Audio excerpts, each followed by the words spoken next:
अच्छा बेटा, ये देखो ट्रांसपोर्टेशन प्रॉब्लम हमें गिवन है, उसको हम नॉर्थ वेस्ट कॉर्नर मेथड से सॉल्व कर रहे हैं। यहाँ हमारे पास डेस्टिनेशंस गिवन है D1, D2, D3 और D4, जबकि सोर्सेज हमारे पास हैं S1, S2 और S3। यहाँ पे कॉलम में हमें सप्लाई गिवन है और रो में हमें डिमांड गिवन है। तो आपने सबसे पहला काम क्या करना है, आपने इस सप्लाई को ऐड करना है और इस डिमांड को ऐड करना है और देखना है कि ये दोनों बराबर है या नहीं। अगर ये दोनों बराबर हैं तब ये बैलेंस्ड प्रॉब्लम है, फिर आपको एज इट इज़ इसको सॉल्व करना पड़ेगा। अगर ये बैलेंस्ड नहीं है, दोनों में फ़र्क है, तो फिर आपको पहले इसको बैलेंस करना पड़ेगा और उसके बाद आपको इसे सॉल्व करना पड़ेगा। तो आप अगर इसको काउंट कर लें तो ये आपके पास बनता है 35, और इस साइड से अगर आप इन दोनों को इसको प्लस कर दें तो ये भी आपके पास बनता है 35। दैट मीन्स कि ये आपके पास बैलेंस्ड प्रॉब्लम है। अब आप स्ट्रेट अवे इसको सॉल्व करें। तो देखिए सॉल्व कैसे करते हैं, मैंने इसी टेबल को यहाँ दोबारा बना दिया है और हम इसको सॉल्व कर रहे हैं using north west corner method.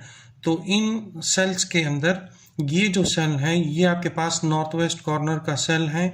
आपने सबसे पहले एलोकेशन इस सेल के अंदर करनी है। यहाँ सप्लाई देखिए आपके पास 14 है और डिमांड आपके पास 6 है, तो इन दोनों में मिनिमम ये है 6। तो आप इस सेल को 6 एलोकेट कर देंगे। जब आप इसको 6 एलोकेट करेंगे तो ये डिमांड जो है ये 0 हो जाएगी और ये सप्लाई ये जो है 8 हो जाएंगी। अब ये कॉलम चूंकि 0 हो गया है तो अब इन सेल्स को आप क्रॉस कर दो, इनको सॉल्व करने की ज़रूरत नहीं रही। बाकी ये जो रिमेनिंग सेल्स हैं, अब इनमें नॉर्थ वेस्ट कॉर्नर जो है वो ये वाला सेल है। अब आपने इसको वैल्यू एलोकेट करनी है। तो यहाँ देखिए इसकी डिमांड 10 है और सप्लाई आपके पास कितना है 8। तो 10 और 8 में मिनिमम 8 है, तो आप इस सेल को 8 एलोकेट कर देंगे। ये जो सप्लाई है ये 0 हो जाएगी और ये जो डिमांड है ये 2 हो जाएगा। अब ये 0 हो गया है तो ये सेल्स ख़त्म हो जाएंगी, इनको सॉल्व करने की ज़रूरत नहीं है। ये जो रिमेनिंग सेल्स हैं इनमें नॉर्थ वेस्ट कॉर्नर सेल ये हैं। अब आपने इसको एलोकेशन करनी है। डिमांड इसकी 2 है, सप्लाई इसकी 16 है, तो 16 और 2 में 2 मिनिमम है, तो आप इस सेल को 2 एलोकेट कर देंगे और ये 2 जो है ये 0 हो जाएगा और ये 16 जो है ये 14 हो जाएगा। अब ये 0 हो गया है तो इस सेल को क्रॉस कर दें, इसको सॉल्व करने की ज़रूरत नहीं है। रिमेनिंग इन 4 सेल्स के अंदर ये वाला जो सेल है ये आपके पास नॉर्थ वेस्ट कॉर्नर सेल है, तो अब आपने इसमें एंट्री करनी है। इसकी डिमांड 15 है और सप्लाई आपके पास 14 है, तो आप इसको 14 एलोकेट कर दें। ये वाला 14 जो है ये 0 हो जाएगा और ये 15 1 रह जाएगा। ये 0 हो गया तो अब इस सेल को सॉल्व करने की ज़रूरत नहीं है। इन दोनों में से नॉर्थ वेस्ट ये है, इसकी डिमांड 1 है, सप्लाई 5 है, तो आप इसको 1 एलोकेट करें। ये 0 हो जाएगा और ये आपके पास 4 हो जाएगा। आखिरी ये सेल बचता है, इसकी डिमांड भी 4 है, इसकी सप्लाई भी 4 है, तो आप इसको 4 एलोकेट कर दें। ये भी 0 हो जाएगा और ये भी 0 हो जाएगा। अब जब आपने ट्रांसपोर्टेशन की कॉस्ट निकालनी है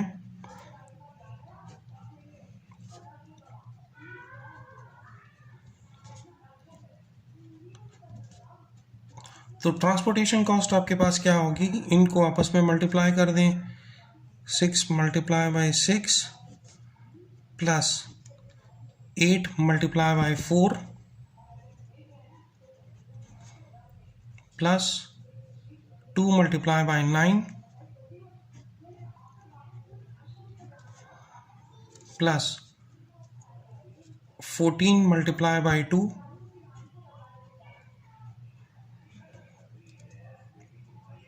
इसी तरह प्लस 1 मल्टीप्लाई बाई 6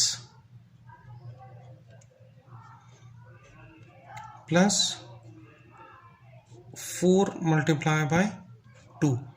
इनको अगर आप सॉल्व करेंगे तो आपके पास क्या वैल्यूज आएंगी, 6 into 6 36 plus 8 into 4 32 plus 2 into 9 18 plus 14 into 2 28 plus 1 into 6 इससे आ जाएगा 6 प्लस 4 into 2 इससे आ जाएगा 8। इन सब को जब आप ऐड अप करेंगे तो आपके पास वैल्यू आएगी 128। तो ये 128 बेसिकली आपकी ट्रांसपोर्टेशन की कॉस्ट होगी इस गिवन प्रॉब्लम के लिए। आई होप आपको ये मेथड समझ आ गया होगा। इस पे इंशाल्लाह आगे और एग्जाम्पल्स भी सॉल्व करेंगे। Thank you.